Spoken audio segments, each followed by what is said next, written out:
Issue 4, Stormbringer. Hachette have given us a much-needed supply drop with paints and a brush.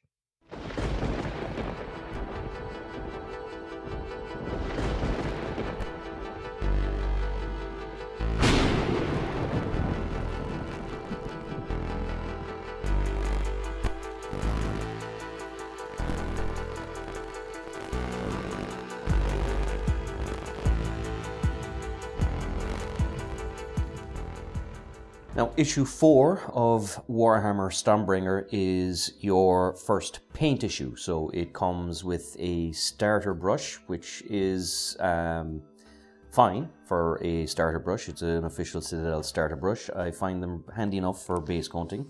And it comes with 4 distinct paints. So you have Cantor Blue, which is the blue that you would put in your Stormcast Eternals. Retributor Armor, which is the gold that will come across most of your Stormcast Eternals.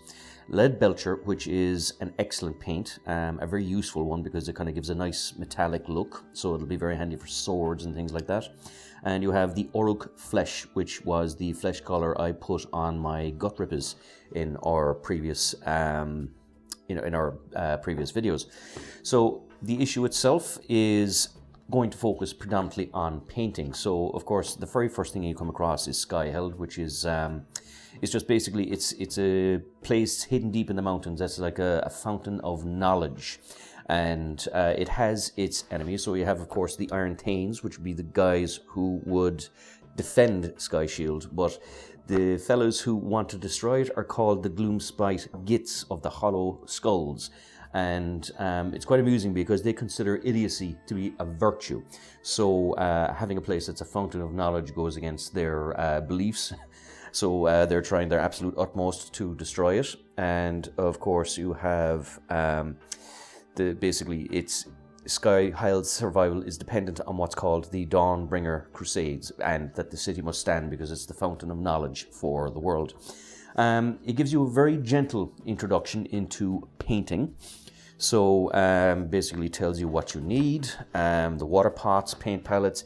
This is an interesting little bit here that tells you the different types of brushes. So if this is the first time you're kind of painting, it's a good little way to kind of teach you how to do it. It tells you how to kind of shake your paint pots.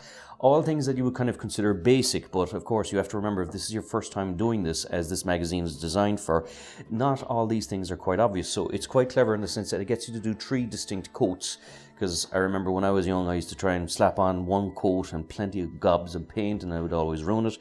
But it teaches you how to do so properly, and it also kind of teaches you how to do base coating. So as you can see, after you've done your Retributor Gold, you do your Cantor Blue to kind of color other aspects of the Stormcast Eternals. So, which is nice as they start to kind of take shape, because you'll have 3 colors to paint them with. So if you're someone who's just going to stick solely with the magazine, your Stormcast Eternals will finally start to take shape.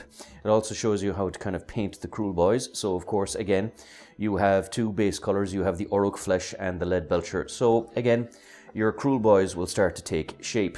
And of course, it goes more into kind of basics. So you have basic rules like such as rend and damage, kind of attack sequences. You have Unleashed Fury, and you have, of course, a nice little kind of mission again here at the back, kind of a playthrough with all the kind of the models you have so far, and it tells you what happens with the Cruel Boys Stormcast victories or if it's a draw. So that was issue 4, the first of the paint magazines.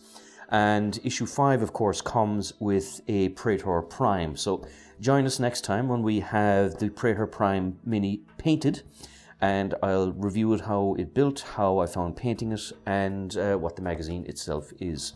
So until next time, thank you very much. As always, if you enjoyed these videos, please like, subscribe, all that good YouTube stuff. And until next time, good luck, God bless, and stay safe.